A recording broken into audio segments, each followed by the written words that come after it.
सज्जनता, सरलता और विद्वता की प्रतिमूर्ति। माननीय, नमस्कार, आदरणीय।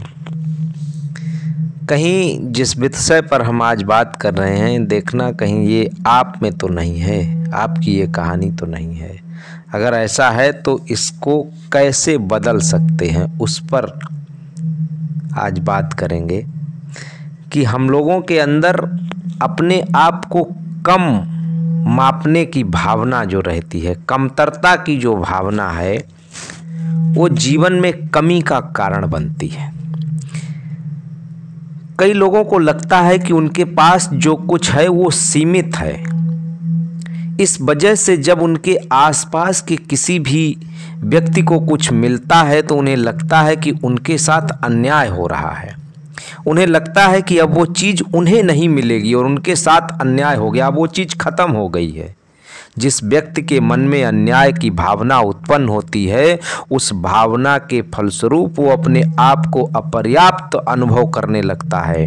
यह प्रकृति ने नहीं बनाया, बल्कि ये उनकी भावनाओं का खेल है। प्रकृति की नज़र में सभी लोग बराबर हैं और प्रकृति के पास इतना है कि हम जैसे कितने भी लोग कितने भी जन्म लेकर यहाँ आएंगे, प्रकृति के पास कोई चीज़ खत्म होने वाली नहीं है।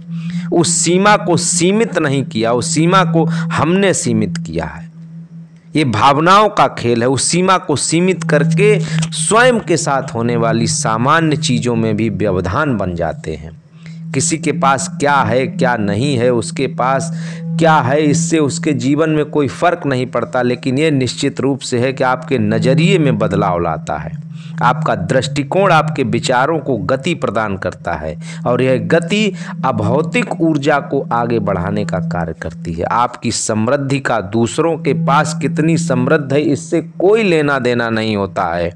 उसका संबंध तो सिर्फ आपके देखने के नज़रिए से होता है, आपके दृष्टिकोण से होता है, जिसका विचारों से करीब का संबंध रहता है।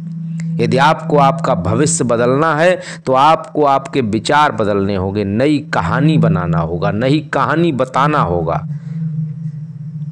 हम बहुत से ऐसे लोगों को देखते हैं जो अमीरों से द्वेष रखते हैं, जिनके पास पैसा है, ज़मीन है, भरपूर वैभव है। ऐसे लोगों को उन्हें गुस्सा आता रहता है, उनके प्रति ग्लानि, द्वेष, ईर्ष्या रहती है। इस द्वेष का कारण उनकी वो इच्छा है जो उनके लिए अपूर्ण होती है, वो दूसरों के लिए पूर्ण होती देखकर उनको दुख होता है। उन्हें इस बात का एहसास रहता है कि ये गलत हो रहा है। वो कई बार सोचते हैं कि ऐसा नहीं करेंगे, परंतु लोगों में कमियों को देखने की उनकी आदत हर जगह अड़चन निर्माण करती है।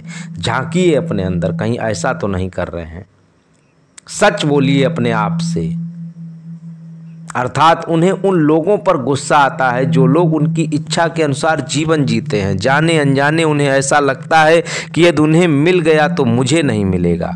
उनकी यही संकुचित वृत्ति उनके विकास में बाधक बनती है।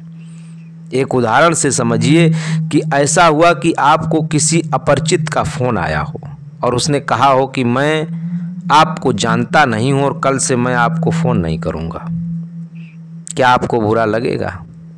निश्चित ही नहीं लगेगा, क्योंकि जो व्यक्ति आपके जीवन में नहीं था उसके आगे भी वो आपके जीवन में नहीं होने के कारण आपको बुरा लगने का कोई कारण ही नहीं है। परंतु यही बात यदि आपके किसी परिचित, किसी मित्र, किसी संबंधी ने आपको फ़ोन करके कहा हो तो आपको निश्चित बुरा लगेगा।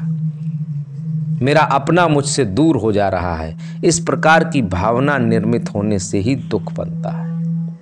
बचपन में जब हम गरीब लोगों को साथ रहते थे तो हमेशा अमीरों का मजाक उड़ाते थे, और आज जब हम अमीर बनने के लिए जाते हैं, बड़े लोगों की गाड़ियां देखकर उनसे ईर्ष्या करते थे, उनसे हम जलन करते थे, और आज उन्हीं विचारों के कारण हम अब बड़ी गाड़ी नहीं ले पाते हैं, सस्ती गाड़ियों को खरीदते हैं।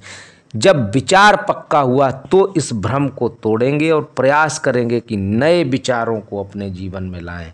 ये जानिए कि इस प्रकृति के पास असीम चीज़ें उपस्थित हैं और हमेशा रहेंगी। तो अब ईर्ष्या, द्वेष किसी से नहीं करना है, अपने विचारों को बदलना है, सबके प्रति समान रहना है। ये जीवन अनमोल है और महत्वपूर्ण बात, ये जीवन सिर्फ एक है। Thank you.